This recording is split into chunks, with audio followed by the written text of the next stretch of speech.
Section 7.4 Preparing Notice and Agenda.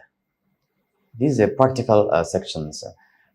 maadaama meeting oo formal u dhici doono waxaa qasaba dadka kasoo qayb geli doono in loo diyaariyo notice and agenda. Notice waxaan ka wadnaa ogeysiis warqad qoran waa written printed announcement warqad qoran oo diyaarsan ayaa loo diri doonaa taasoo ay ku caddahay the date taariikhda la kulmi doono timeka uu kulanka dhici doono and the purpose of the meetings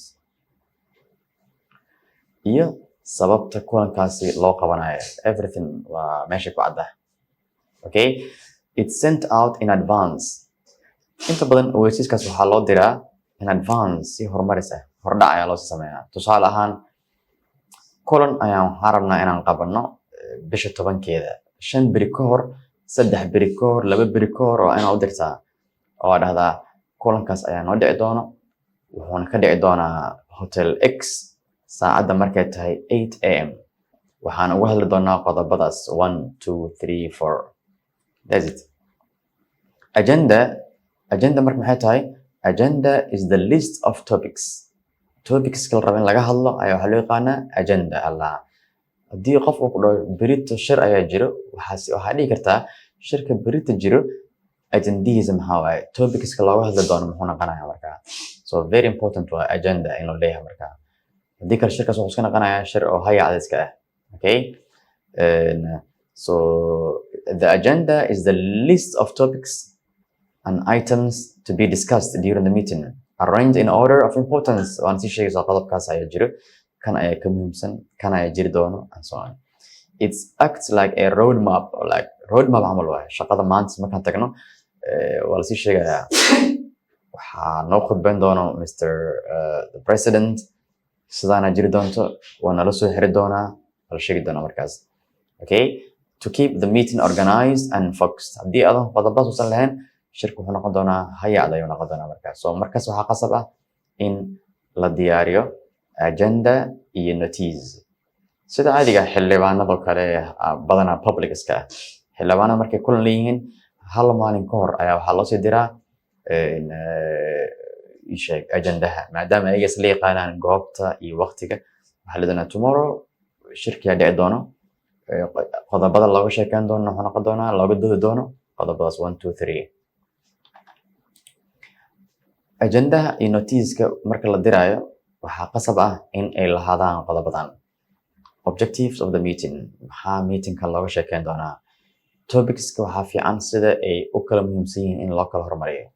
Allocate time for each item. dadka qaar waxay samayn karaan qodob kasta inta daqiiqo ee loogu talagalo waa la raacsin karaa. Sometimes it's optional. waxaa dhihi kartaa qodobkaasi waxaan ku dhex falanqeyn doonaa 10 daqiiqo qodobkaas waxaan rabaa inaan ku dhex jirno 20 daqiiqo. Okay, assign responsibility. Who leads each point? qodob kastan yaa hogaamin doona sheeg qodobkaas waxaa noo sheegi doona qof hebel. Yeah, so share agenda in advance with participants. waxaa muhiim ah kulanka markuu dhici doono maalintuu dhici doono maalin ka hor ugu yaraan sii sheeg. haddii maalin ka hor aan sii sheegin qofkaasi wuxuu imaan doonaa asaga oo aan diyaarsanayn. So meesha markuu imaado contribution fiican ma geysan doono wax uu kusoo ziyaadin doono shirka malahan. laakiin markaa dhahdid arrintaas jirto fadlan qofka sii diyaara lee doonaa sida baarlamaanka ka jirto kale. baarlamaanka markay shir leeyihiin waxaa arkaysaa ninka fartu taaganaya wuu imaanaya microphone ku qabsanaya qodobada qaar korku ka sheegaya sababta qodobka laga doodi doono uu sii ogaa 2 beri ka hor ama maalin ka hor. So wuxuu sii sameeyay baaritaan uu yaqaanaa qodobka 20aad faqradiisa ba uu iska dhigi doonaa. dadku waxay sii doonaan wayaa u sheegay because waa loo sii sheegay in qodobkaas laga hadli doono asagana uu sii baara markaa. bal haddaan isla fiirino see the attached sample meeting notice and agenda. waxaan isla fiirin doonaa hal tusaale oo dad goob ka wada shaqeeya company notice iyo agenda loo diyaariyey. anagana markaan rabno hadhow qaab noocaas kale u samayn doonaa markaas.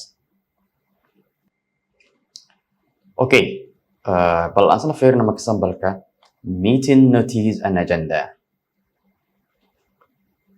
qodobada iyo ogeysiiska oo laga sheekeyn doono ayaa hal mar israacsinaya. waa kana marka meetings to marketing team warbixintaani waxa ay ku socotaa marketing team dadka ka shaqeeya marketing oo dhan waxaana soo diray office of the manager ayaa soo diray date of notice ogeysiiskan waxaa la soo dhigay 17 bisha August ayaa la soo diray meetingkan wuxuu dhici doonaa 22 meesha marka maxaa ka fahmaysaa hadaa fiirisid meeqa bil u dhaxayso 17 bisha ayaa ogeysiiska la soo dhigay 22kana shirka ayaa dhici doona soo qofkaas marka wuxuu haystaa space aad u fiican u haystaa wuxuu sii diyaarsan karaa wax walba uu is leeyahay waa laga sheekan doonaa markaas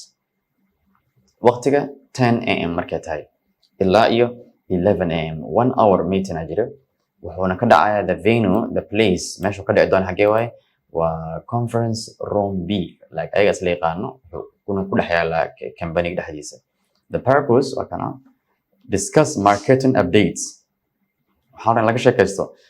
marketing updates and plan for the upcoming product launch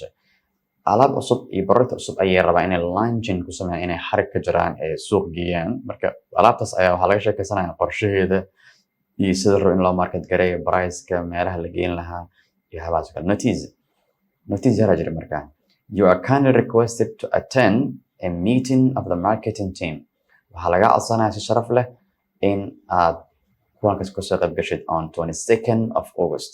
from 10 am to 11 am in conference room B. The meeting will focus on sharing updates and planning for the upcoming product launch. Your presence and input will be highly appreciated. qof kasta waxa leedahay imaatinkaga runtii aad ayaanu u bogaadinana imaatinkaga muhiim ayuu noo yahay oo kale waa agenda waa kana marka ugu horeyso welcome and greetings waa la soo dhaweyn doonaa chairperson ka hadli doona fadhi doona khayr soo dhawaada kulankeena uu noo furan yahay maanta waxaan soo imaanay qodobaas review of last meeting's minutes qofka secretary ka ah meetingkana wuxuu noo sheegan doonaa kulanka ka horeeyay waxa uu noo qabsoomay u dhihi doonaa bishii hore shanteedii waxaan isla garan qodobo dhowr ah qodobadas aan rabnaa maanta inaan marka sii falanqeyn oo kale updates on current marketing campaign team leads dadka team leadska ayaa waxaan ka sugi doonaa inay warbixin naga siiyaan maxaa cusub oo current marketing campaign so team leads maybe 2 team 3 team ayaa ka jira company-ga marka qolo kasta way hadli doontaa markaas discussion on product launch strategy discussion marka la sameynayo yaa mas'uulka ah all members qof kasta xaq ayuu leeyahay oo falanqeyn doonaa marka sidee la tahay u sheegi doonaa budget allocation for fourth quarter waxaan kaloo allocation ku sameyn doonaa oo isla qaybin doonaa the fourth quarter sanadka qaybta ugu dambe 3 bil ee dambe qarashaadkeeda ayaan rabnaa in la qaybiyo waxaana howshaas noogu qoran finance representative ayaa noogu qoran any other business shir kasta oo dhacayo waxaa lagu daraa qodob loo yaqaano AOB oo laga soo gaabiyey any other business tusaale ahaan qof goobta fadhiyo ayaa waxaa ka dhex buuxaysa arrin aad muhiim u ah laakiin arrintaas ma sheegi karo sababtoo xalli doonaa sorry this is out of our agenda qodobkaas ajendaheena wuu ka baxsan yahay si aysan ugu dhicin waxaa loogu talagalaa shirka markuu gabagaba yahay waxa loo yaqaano any other business war wax kale ma jiraan oo maskaxdiin kusoo dhacayo oo aas leedihiin muhiim waa in la sheego maanta laakiin waqti badan ma la siinayo kaasa marka waxaa dhacayso mid aan farta taaganayo ustaad aniga qorshahan dhan aad u fahmay laakiin waxaan jeclaan lahayn in xafiiska la keeno qalab oo emergency dadka oo xanuunsado xoogaa yar la tacaali karo sida kiniiniyaal okay qodob fiican waaye laakiin ajendadeena ma ku jirin marka way kugu taagan tahay meel muhiim inaad ka sheegtana u baahan tahay waa sheegaysaa baahi waxaa jirta oo dhanka gaadiidka waxaa jeclaan lahayd in baabuur loo sameeyo dadka shaqaalaha lasoo qaado subaxdii galab la celiyo laakiin meel aan kasoo gasho ma lahan marka qodobkaas oo kale marka la maraayo waa sii diyaarsanaysaa waxaaga waxaa sugaysaa qodobka loo yaqaano any other business so shir kasta oo dhaco qodobkaasi waa lagu daraa markaas shir kasta oo dhaco qaybta dambe ayaa la dhigaa haddii la hormariyo shirka dhan wuxuu noqonayaa nuxurka iyo beelaya markaas closing remarks and schedule of next meeting shirka waa lasoo xirayaa waxaa la doonaa okay shirka wuu noo xiran yahay kulanka xigana wuxuu dhici doonaa meesha laga go'aaminaya markaa tusaalahan wuxuu noo dhici doonaa bisha dambe shanteeda qof afarta taagana wuxuu leeyahay oo shanta bisha waxay ku soo aadaysaa maalmaha xorriyadda iyo arrimahaas okay haddaan ka dhigna ka horan 8 bisha maalin khamiisa okay dan waa la isku raacaya meeshaas so marka la gabagabeynayo qof kasta wuxuu meesha kala tagi doonaa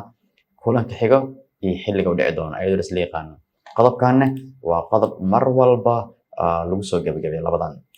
okay waxaa kaloo sidoo kale lagu bilaabaa mar walba labadana mar walba lagu bilaabaa labada ugu horeyso mar kasta waa lagu bilaabaa si dadka in la soo dhaweeyo kulankii horena abeed laga siiyo si haddii dadka qaar ay gambiyeen looga dabageeyo la dhaho soo dhawaada kulanka hore waxaas aan dhaafay soo isku xiraa isma recap waxa la jiro recap kulankeena hore haddii aan xasuusin dadka maqnaa waxaas ku saabsanaay waa isku soo xira markaas okay please be on time ayaa lagu soo gabagabay so warqadda marka waxay noqotay waa warqad notice and agenda waxaana la diray inta kulanka uusan dhicin at least hal ama laba beri ka hor meesha ugu yar 5 beri ka horna waa la diri karaa normal markaas that's the sample of notice and agenda